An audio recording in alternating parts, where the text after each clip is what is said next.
নমস্কার বন্ধুরা, কেমন আছো? কাকলি ফুড স্টাইলে তোমাদেরকে অনেক অনেক স্বাগত। আজকে আমার রেসিপি সয়া চিলি।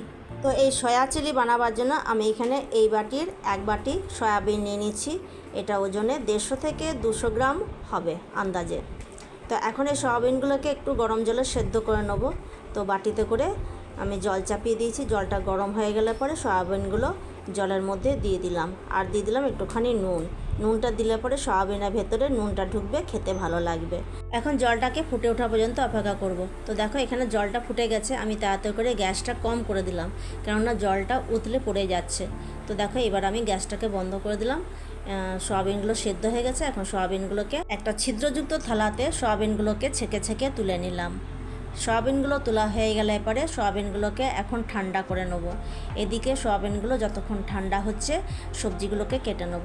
এখানে আমি 8 কোয়া রসুন, 2টো আদা, একটা বড় লাল লঙ্কা, 3টে ক্যাপসিকাম আর 2টো বড় পেঁয়াজ নিয়ে নিয়েছি। এখন এই সবজিগুলোকে সব কুচি কুচি করে কেটে নেব। তো প্রথমে লঙ্কাটাকে কুচি কুচি করে কেটে নেব। এটা কাঁচা লঙ্কা ছিল, পেকে গেছে। তো লঙ্কাটা কাটা হয়ে গেল। এখন রসুনগুলোকেও কুচি কুচি করে কেটে নেব। আমার যেহেতু ছুরিতে কাটা অভ্যাস নাই, সেই জন্য দেখো আস্তে আস্তে কাটছি, ভয় লাগছে যদি হাতটা কেটে যায়।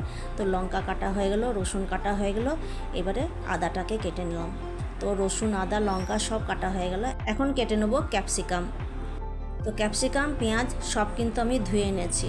তো চলো ক্যাপসিকামটা মাছ বরাবর কেটে নিলাম, বীজটাকে বার করে নিলাম।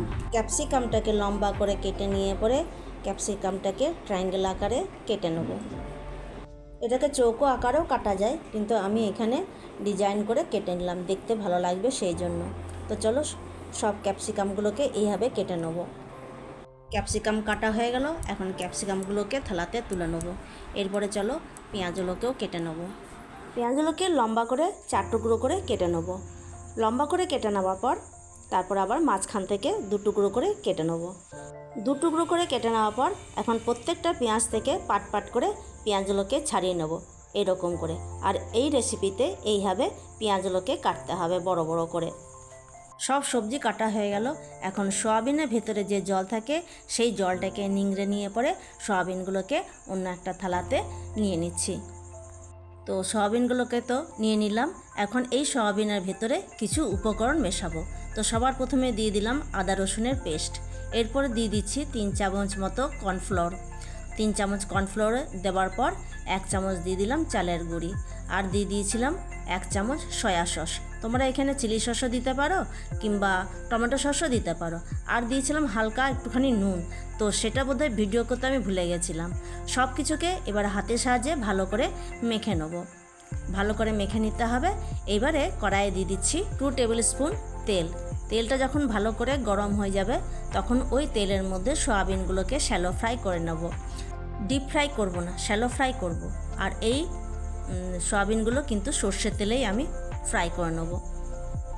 তো দেখো সব সয়াবিনগুলো আমি তেলের মধ্যে দিয়ে দিলাম। এখন এই সয়াবিনগুলোকে শ্যালো ফ্রাই করে তুলে নেব। তো সয়াবিনগুলো ফ্রাই করা হয়ে গেল, অন্য একটা থালাতে ঢেলে নিলাম। সয়াবিনগুলোকে তুলে নেওয়ার পর আমি আবার ওই কড়াইয়ের মধ্যে দিয়ে দিলাম 1 টেবিল চামচ সর্ষের তেল। সর্ষের তেলটা গরম হয়ে গেলে পরে সবার প্রথমে রসুন আর আদাটা দিয়ে দিলাম, হালকা একটুখানি ভেজে নেব। আদা রসুনটা ভাজা হয়ে গেলে পরে দিয়ে দিচ্ছি লঙ্কা কুচি। এখানে আমি একটা লঙ্কা ব্যবহার করেছি, তোমরা যদি আরও বেশি ঝাল খেতে চাও তাহলে লঙ্কার পরিমাণটা বাড়িয়ে দিতে পারো। তো লঙ্কা, আদা রসুনটা ভাজা হয়ে গেলে পরে দিয়ে দিচ্ছি পেঁয়াজগুলো। পেঁয়াজগুলোকেও হালকা করে ভেজে নিতে হবে, খুব কড়া করে ভাজলে হবে না, হালকা করে ভেজে নিতে হবে। আর তার সাথে দিয়ে দিলাম ক্যাপসিকামগুলো। এখন সব কিছুকে ভালো করে ভেজে নেব।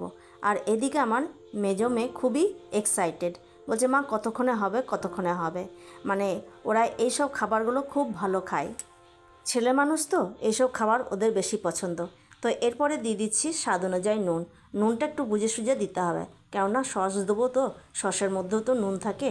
তো সবার প্রথমে দিয়ে দিলাম চিলি সস, তারপরে দিয়ে দিচ্ছি সয়া সস। এই দুটো কিন্তু আমি 1 চামচ করে দিলাম, আর টমেটো সসটা দিলাম 3 চামচ।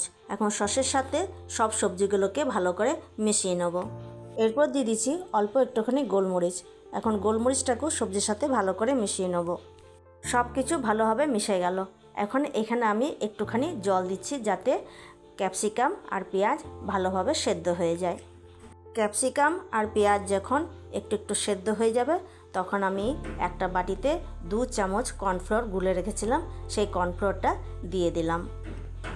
আর বন্ধুরা, আজকে যদি আমার এই সয়া চিলিটা তোমাদের ভালো লেগে থাকে তাহলে অবশ্যই কিন্তু লাইক কমেন্ট শেয়ার করে দিও।